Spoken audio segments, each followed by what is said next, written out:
Okay, let's go.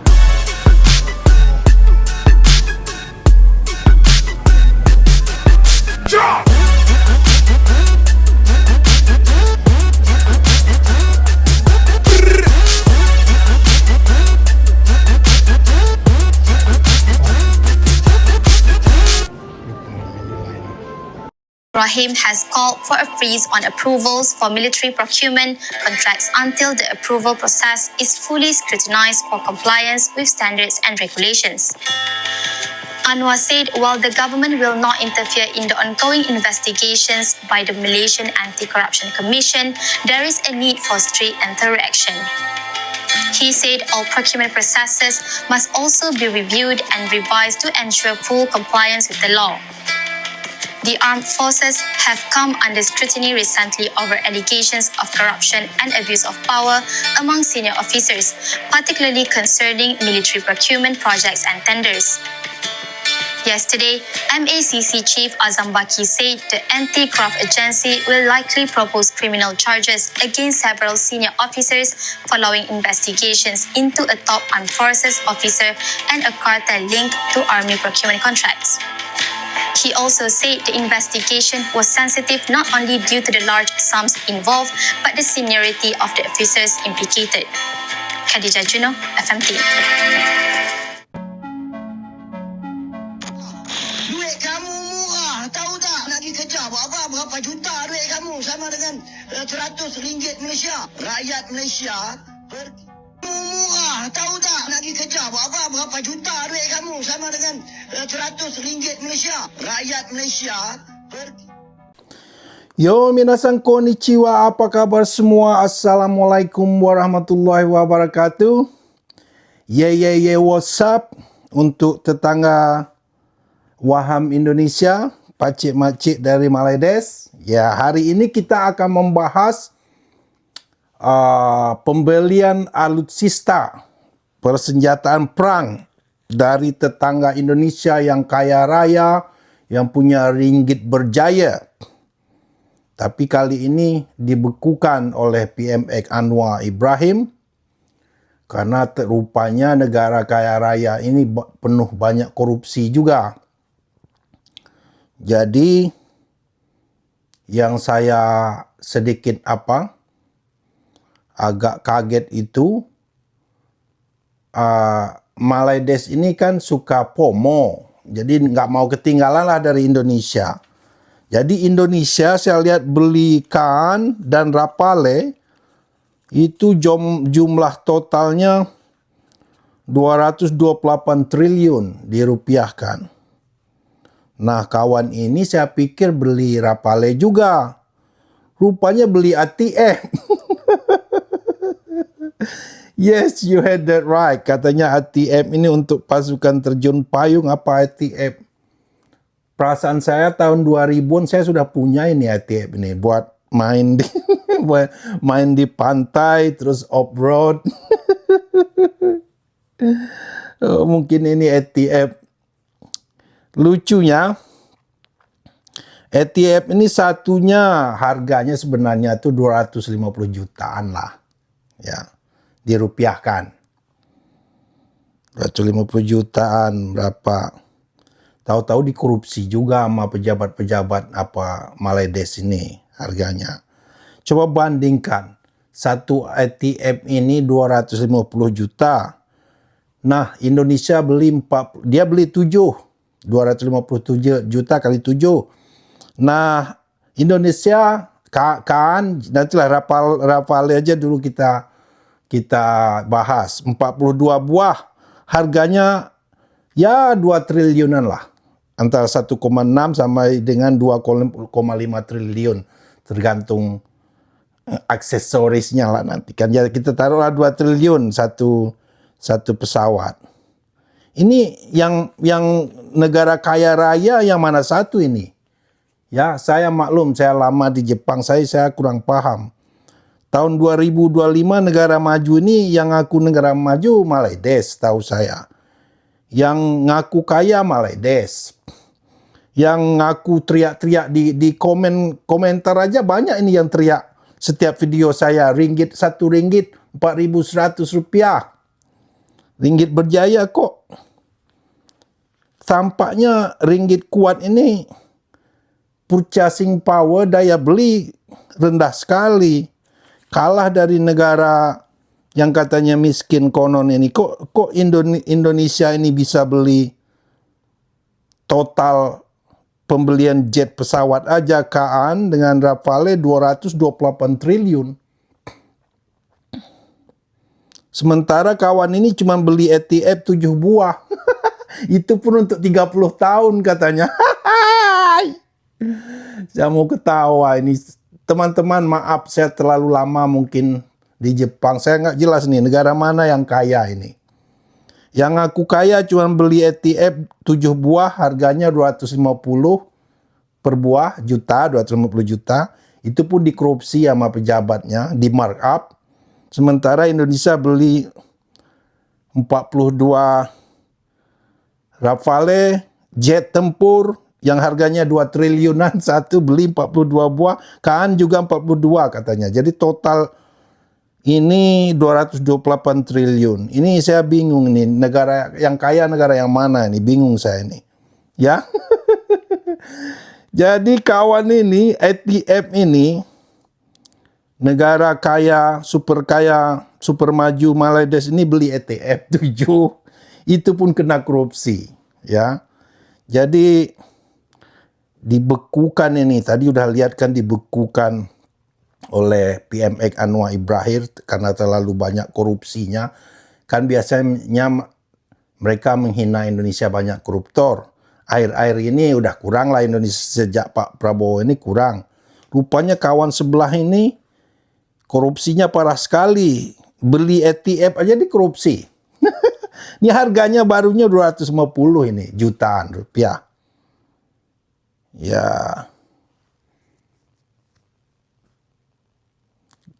Saya heran ini yang mana satu ini. Ini saya ambil berita dari 12 Pas, ini komentar kecewa netizen Malaysia, beli ETF 7 buah. Masih juga dikena korupsi. Check this out. Malaysia akan memperkuat mobilitas pasukan elitnya dengan mendatangkan aset baru berupa 7 unit Argo Frontier 658x8 ATV buatan Kanada. Kendaraan ini dikenal tangguh di segala medan dan sangat cocok untuk pendukung operasional pasukan payung. Berikut adalah rincian spesifikasinya. Spesifikasi dan kemampuan, kapasitas angkut mampu membawa beban hingga 454 kg di bagian belakang atau mengangkut 6 personel. Kapasitas derek, memiliki daya tarik atau derek hingga 635 kg. Kecepatan dapat dipacu hingga kecepatan 32 km per jam. Kemampuan amfibi, tidak hanya di darat, ATV ini juga andal menerjang wilayah perairan, mampu mengapung dan berjalan di air. Mobilitas udara, desainnya yang ringkas memungkinkan kendaraan ini masuk ke dalam ruang kargo pesawat C-130H Hercules. Multiguna Argo Frontier 658x8 dirancang untuk berbagai misi strategis, di antaranya penyisiran ranjau, misi bantuan kemanusiaan sebagai kendaraan taktis ringan di garis depan. Detail pengadaan 7 unit Argo Frontier 658x8 ini merupakan bagian dari tender tahun 2025. Proyek ini dimenangkan oleh Syarikat Gading Kasturi SDN BHD dengan nilai kontrak mencapai atau setara dengan 19,8 miliar rupiah untuk total 7 unit tersebut. Jika menilik harga pasaran di Amerika Serikat dan Kanada, Argo Frontier 658x8 biasanya dibanderol di kisaran 16.000 US dollar hingga 20.000 US dollar atau sekitar 250 juta rupiah hingga 315 juta rupiah per unitnya. Namun, perlu dicatat bahwa harga tersebut kemungkinan besar belum mencakup biaya pengiriman, pengecatan khusus militer, kontrak pemeliharaan garansi, serta berbagai aksesori tambahan yang disertakan. Mengingat unit ini dipesan khusus dengan spesifikasi militer, adanya penyesuaian harga adalah hal yang lumrah untuk memenuhi standar kebutuhan tempur dan operasional Tentara Darat Malaysia. Seperti inilah komentar orang Malaysia. Gila, cuma 7 unit tapi harganya sampai 5 juta ringgit. Siapa sih yang meloloskan tender ini? Harusnya tender pengadaan aset seperti ini jangan diserahkan ke tentara yang urus. Dikasih anggaran malah ragus, komisi sampai tidak ingat lagi mana halal mana haram. Memang bukan tentara kok yang urus. Pengadaan itu di bawah bagian pengadaan Kementerian Pertahanan. Mayoritas stafnya adalah pegawai negara sipil. Mungkin yang dipesan itu memang versi militer, bukan versi sipil. Dan pasti ada perbedaan harga di situ. Sebenarnya semua aset tentara itu memang bukan pihak tentara yang meloloskan tendernya. Tentara tidak punya kuasa untuk menentukan pemenang tender. Yang meloloskan itu MOF, Kementerian Keuangan. Dari dulu memang prosedurnya begitu. Yang membeli alatnya pun perusahaan swasta yang ditunjuk pemerintah. Entah itu kroni atau ada komisi main belakang, sebenarnya hal semacam ini simpel saja buat dipahami.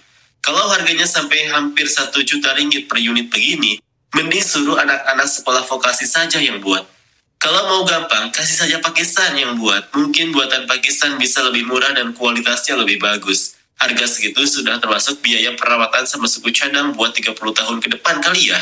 30 tahun, kendaraan ini sudah jadi tumpukan besi tua di dasar laut kalau sampai selama itu. Takutnya belum sampai 30 tahun sudah habis dipreteli satu-satu buat kanibalan.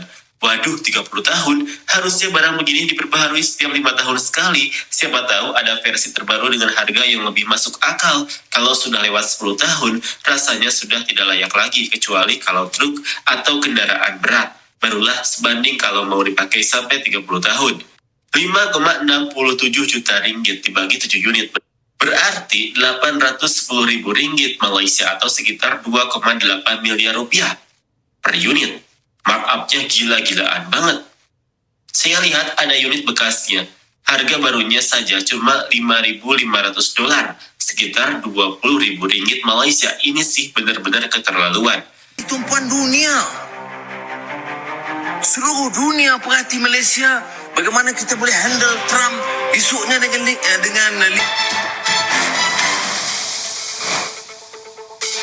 Untuk memahami posisi Indonesia, kita perlu melihat peta kekuatan militer global saat ini. Berdasarkan pemeringkatan Global Firepower tahun 2025, Indonesia berada di peringkat ke-13 dunia dari 145 negara. Skor kekuatan militernya atau Power Index tercatat di angka 0,2557. Peringkat ini menempatkan Indonesia di atas sejumlah negara yang selama ini dikenal memiliki kekuatan militer mapan, seperti Jerman, Israel, Korea Utara, Vietnam, hingga Malaysia. Pemeringkatan tersebut tidak disusun secara sembarangan. Global Firepower menilai lebih dari 60 indikator, mulai dari jumlah personel, kekuatan alutsista darat, laut, dan udara, hingga faktor logistik, keuangan, industri pertahanan, serta kondisi geografis.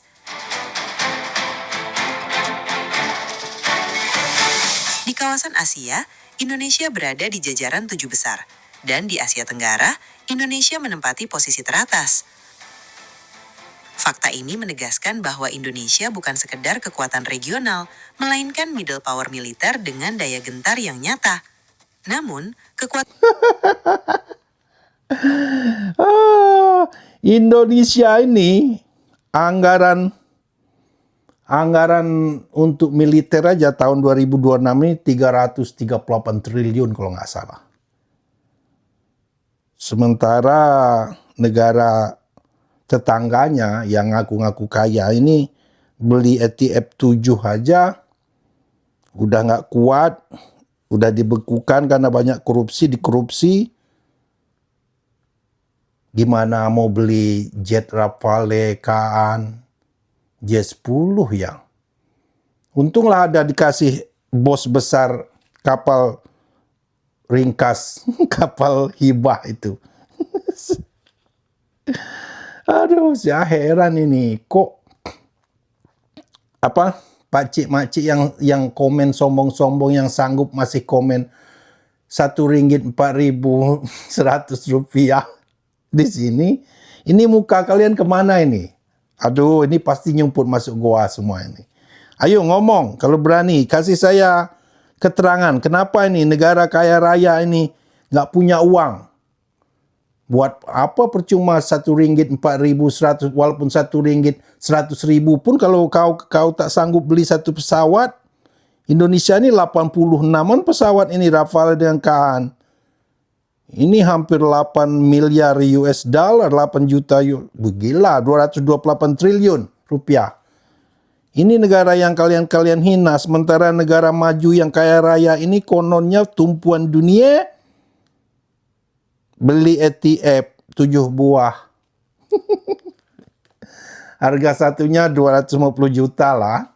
Itu pun kena korupsi. Tolong kasih saya pencerahan ini. Itulah ya. Perbandingan militer aja.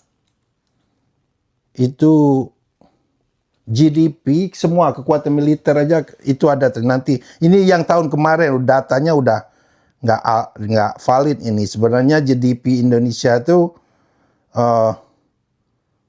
sekitar 2,5 triliun sudah sekarang. Bukan 1,7 lagi. Sementara Malaysia 500 miliar aja nggak nyampe.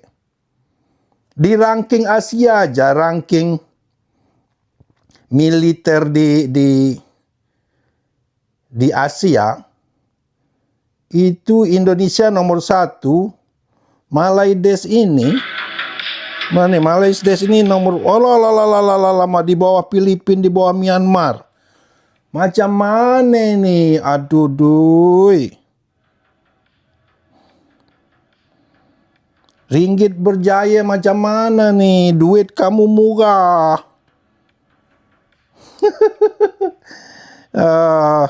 Begitu saja untuk hari ini. Saya kaget aja ini dan lihat ada berita tadi Anwar Ibrahim membatalkan belanja militer Malaysia karena alasannya banyak dikorupsi. Padahal butuh itu. Helikopternya sudah nyungsep. Udah nyater. Beli ETF aja dikorupsi, ya susah lah ini. Itu saja berita hari ini. Lihat video penutup. Terima kasih buat subscriber. Ini video enjoy aja. Buat pakcik-makcik Malaysia. Ye, makanlah sikit. Pasti marah sekali ini dengan saya. Macam mana ringgit berjaya? Tapi ya pakcik-makcik Malaysia saya kasih cerita sedikit. Tahu tak Timur Leste? Timur Leste itu mata uangnya US dollars. Mungkin dibanding rupiah Indonesia 1 US dollar mau 17.000 mungkin. Tapi sayang disayang. Ya, listrik sama Indomie aja nggak kuat dia beli. Jadi percuma US dollars pun kalau $1 nggak sanggup sehari nggak bisa ya percuma. Di situ jelas kan nggak ngaruh kurs ini. Gitu saja. Ciao. Enjoy video penutupan. Saudara-saudara, yang saya katakan tadi, pakar-pakar geopolitik mengatakan bangsa Indonesia ini akan menjadi bangsa keempat terkaya di dunia. Tapi ada syaratnya. Syaratnya apa? Syaratnya adalah apabila bangsa Indonesia bisa bersatu. Syaratnya apa? Terutama apabila elitnya bisa bekerja sama.